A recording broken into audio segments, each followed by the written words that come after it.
Memorial north south school and কলেজে সকল শিক্ষার্থীকে শুভেচ্ছা ও স্বাগতম। আমি প্লে গ্রুপের শ্রেণী শিক্ষক লুবনা শারমিন লিজা। আজকের বিষয় বাংলা, গণিত এবং চারু ও কারুকলা। ক্লাস শুরুর আগে আমরা একটু মজা করে নিই।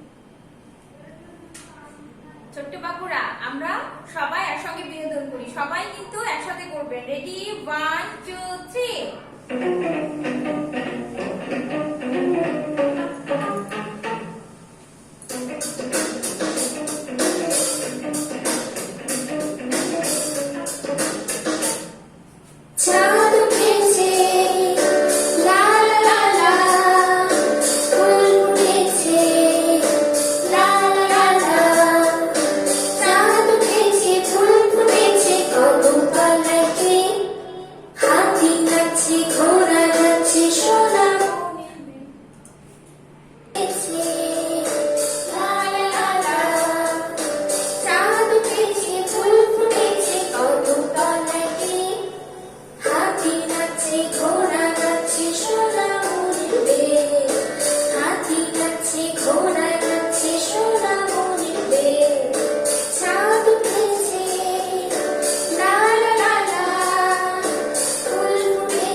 আমরা এখন গণিত ক্লাসে চলে যাই।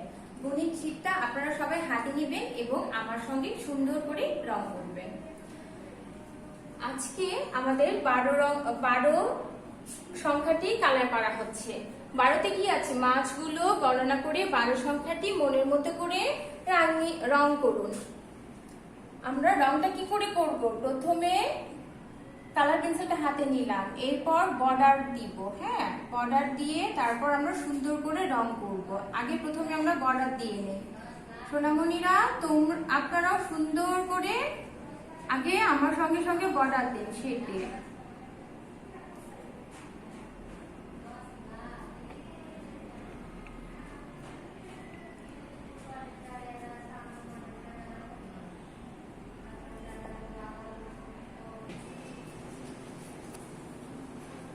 সোনামণিরা দেখেন, আমরা 12টা কিভাবে বর্ডার দিয়েছি। আমরা আগে রং করার আগে 4-5টা বর্ডার দিয়ে নেব। বর্ডারটা এমন করে নিব যেন দাগের বাইরে না বের হয়। এরপরে বর্ডার দেওয়ার হয়ে গেলে তারপর আমরা কি করব? আমরা সুন্দর করে রং করব। রংটা গাঢ় করে করতে হবে, সুন্দর করে রংটা করতে হবে, গাঢ় হবে। রংটা যেন দাগের বাইরে না বের হয়, বর্ডারের বাইরে যেন না চলে যায় এবং রঙের মধ্যে যেন সাদা সাদা না থাকে।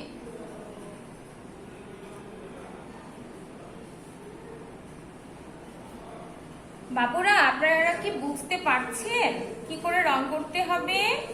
রংটা অনেক গাঢ় করে করতে হবে যেন দাগের বাইরে না বের হয়, সাদা সাদা না থাকে।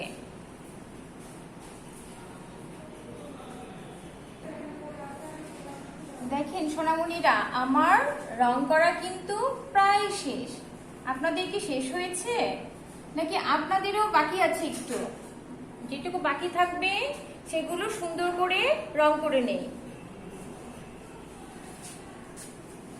আমি আবারও বলছি, রং যেন সাদা সাদা না থাকে, পুরো ভরাট করতে হবে।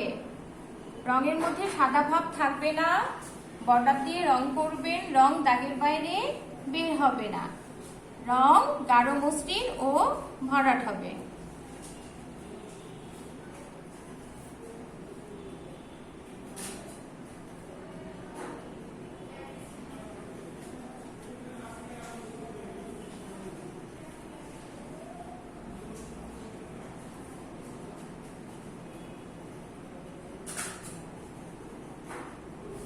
আমার রং করা শেষ। আমি 12 সংখ্যাটি রং করেছি।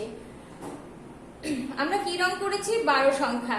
পাশে কিন্তু অনেকগুলো মাছ আছে। কয়টা মাছ আছে আমরা একটু গুনে নেই। 1 2 3 4 5 6 7 8 9 10 11 12। কয়টা মাছ আছে? 12টা। আমরা কি সংখ্যাটি রং করেছি? কোন সংখ্যাটি রং করলাম? 12 সংখ্যাটি। এখন এরপর আমাদের তো রং করা কমপ্লিট।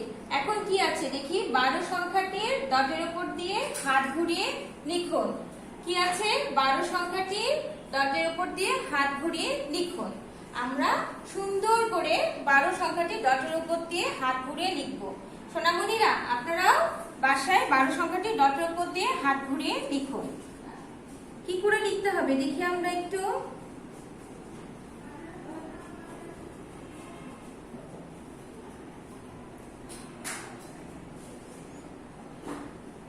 আমরা ডটের উপর দিয়ে এমন ভাবে সংখ্যাটি লিখব যেন ডটের বাইরে না বেরিয়ে যায়।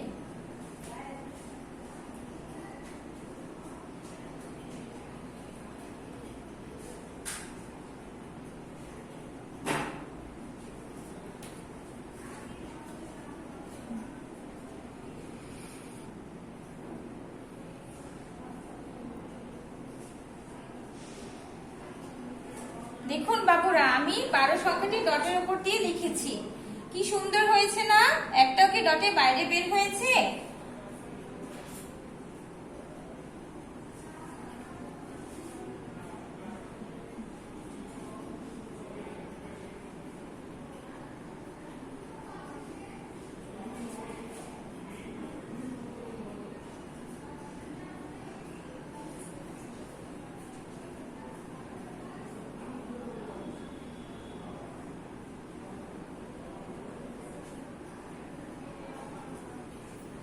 আমার 12 সংখ্যাটি ডটের উপর দিয়ে লেখা শেষ, হাত ঘুরিয়ে লেখা শেষ। এরপরে আমরা 3 ও 4 সংখ্যা দুইটি সঠিকভাবে লিখব। এরপরে আমরা কি লিখব?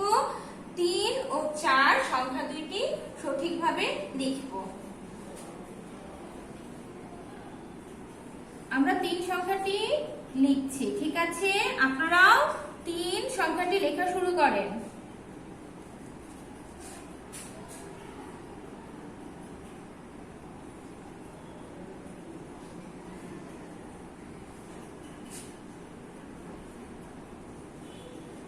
আমাদের 3 লেখাটা শেষ, আমাদের 3 সংখ্যাটি লেখা শেষ। এখন আমরা 4 সংখ্যাটি লিখব।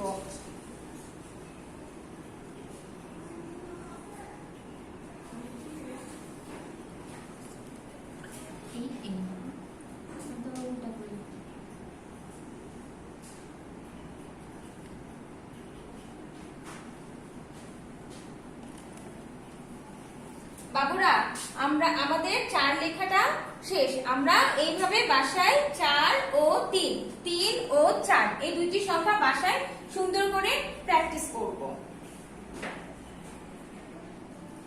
আচ্ছা সোনামণিরা, আমাদের গণিত ক্লাস আজকে এ পর্যন্তই। আজকে গণিত ক্লাস এখানে শেষ। এরপরে আমরা চারু ও কারুকরা ক্লাসটা করে নিই। আসুন সোনামণিরা, এখন আমরা চারু ও কারুকরা ক্লাস করি। এর আগে আমরা চারু ও কারুকরার ট্যাপা পুতুলটা তো ক্লাসে করা হয়েছে, তাই না? কি করতে হবে? ট্যাপা পুতুলের জন্য আমাদের কি কি লাগবে আপনারা জানেন তো। প্রথমে আমাদের রং লাগবে, লাল রং, হলুদ রং এবং বাদামি রং। প্রথমে কোন রং লাগবে? লাল রং, হলুদ রং, বাদামি রং। তারপর পুতুলের জামা করার জন্য একটা ঢেঁড়স লাগবে। ঢেঁড়সটাকে মাথাটাই কেটে নিব আমরা, যেন এই যে ফুলগুলো দেখতে পাচ্ছেন যেন সুন্দর করে ফুলগুলো হয়। জামা রং করার জন্য তাহলে তো রং লাগবে, ঢেঁড়স দিয়ে তো এমনি রং করা যাবে না, আমাদের টক্সি কালার লাগবে, এই কালারটা লাগবে। এটাতে একটু করে পানি দিয়ে আমরা রংটাকে গুলিয়ে নিব। তারপর ঢেঁড়সটা দিয়ে জামাতে সুন্দর করে আমরা রংটা কষিয়ে দিব। আসুন এখন আমরা একটু রংগুলো করে নিই। কি করে রং করতে হয়। পুতুলের মাথায় এই সাদা অংশটা আছে, সাদা অংশে আমরা প্রথমে লাল রং করব। লাল রংটা কি করে করব, আমি এর আগের ক্লাসে আপনাদের বলেছিলাম যে বর্ডার দিয়ে সুন্দর করে রং করতে হবে। প্রথমে আমরা বর্ডার করে নিব, বর্ডার দিয়ে নিয়ে সুন্দর করে রং করব। বর্ডারটা দিয়ে নিলাম যেন রং দাগের বাইরে না বের হয়। এরপর পুতুলের মাথায় ব্যান্ডটা লাল রং করে দিলাম।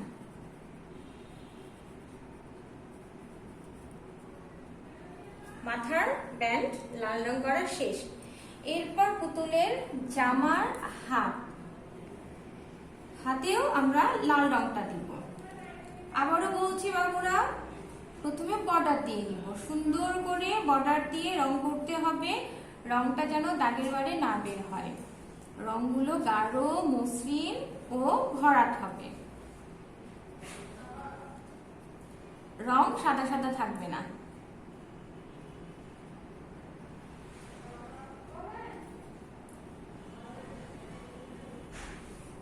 রঙের মধ্যে সাদা সাদা ভাব থাকবে না।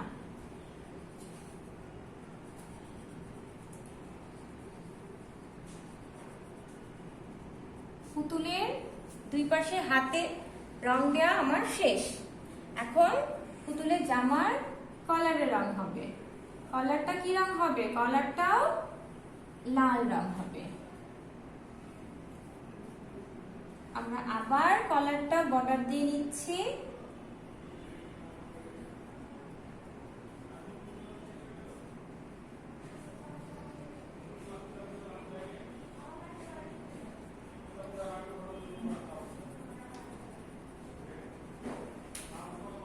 বর্ডার দিলে রং দাগের বাইরে বের হবে না। রং দাগের বাইরে বের হয়ে যদি একটু বেরিয়ে যায় তাহলে আমরা ইরেজার দিয়ে ইরেজ করে নিব।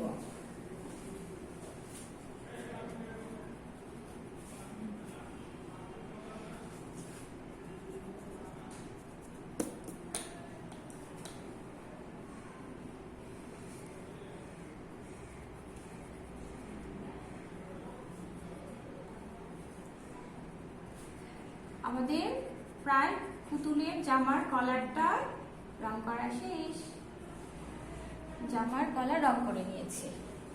এখন পুতুলের জামাটা রং করব। জামাটা কি রং হবে, পুতুলের জামাটা হবে হলুদ রং।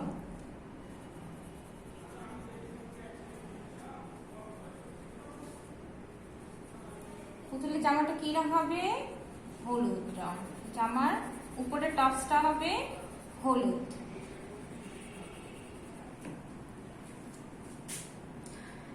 আমরা কিন্তু পুতুলের আরো দুটো জায়গায় লাল রং হবে, ওইটা করিনি। কোনটা করিনি, কোথায় করিনি আপনারা বলতে পারবেন? এই যে পুতুলের ঠোঁট, ঠোঁটে কিন্তু লাল রং হবে। ঠোঁটে কি রং হবে, লাল রং। এরপর পুতুলের জামার নিচে ঘের নিচের জায়গা, নিচে যে অংশটুকু আছে ওইখানেও কিন্তু লাল রং হবে। ওইটাও আমরা ওখানেও বর্ডার দিয়ে নিচ্ছি।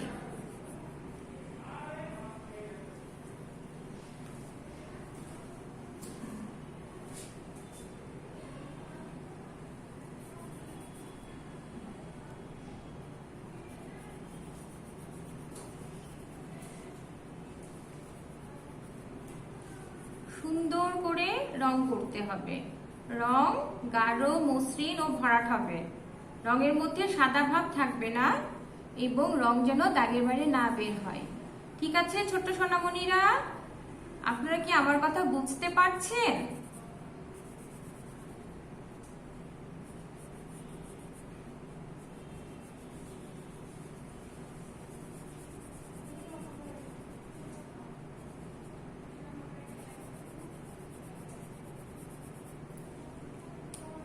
রং বেরিয়ে গেলে কি করতে হবে, ইরেজার দিয়ে ইরেজ করে নিতে হবে।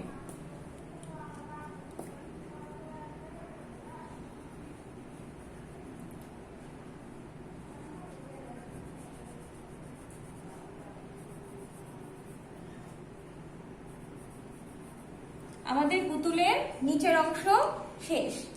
এখন পুতুলের মুখে রং করব। পুতুলের মুখে কি রং হবে? পুতুলের মুখে বাদামি রং হবে। আপনারা কি বাসায় পুতুলটা রং করেছেন?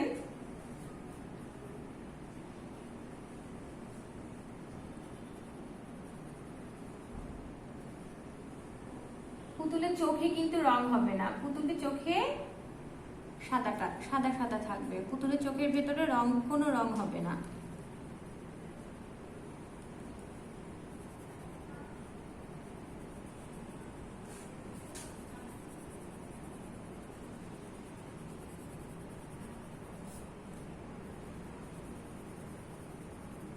পুতুলের মুখ বাদামি রং হবে। মুখ, পুতুলের গলা, পুতুলের হাত এগুলো বাদামি রঙের হবে।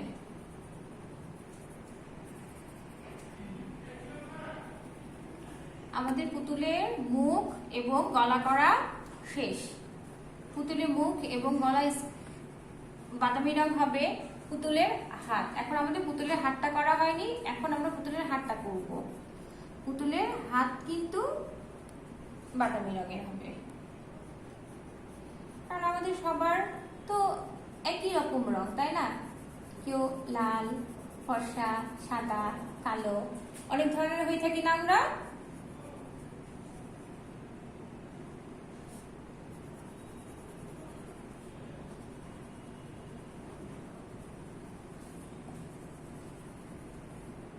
আমাদের পুতুলের একটা হাত করা শেষ, পরের হাতটা করছি আমরা।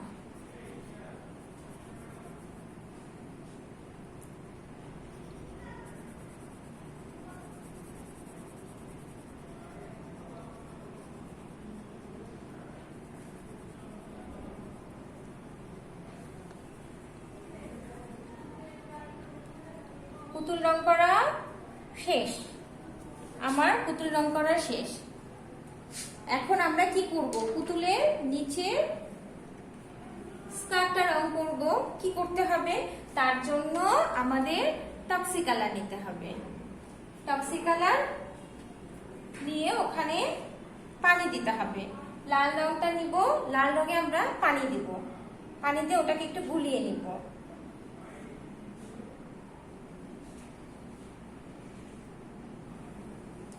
এরপরে আমরা ঢেঁড়স নিব, ঢেঁড়সটাকে এভাবে কেটে নিব যেন সুন্দর ফুল হয়।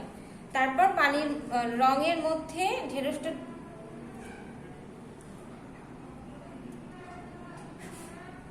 এখন আমরা জামার উপর সুন্দর করে নকশা করব যেন দেখতে ভালো লাগে।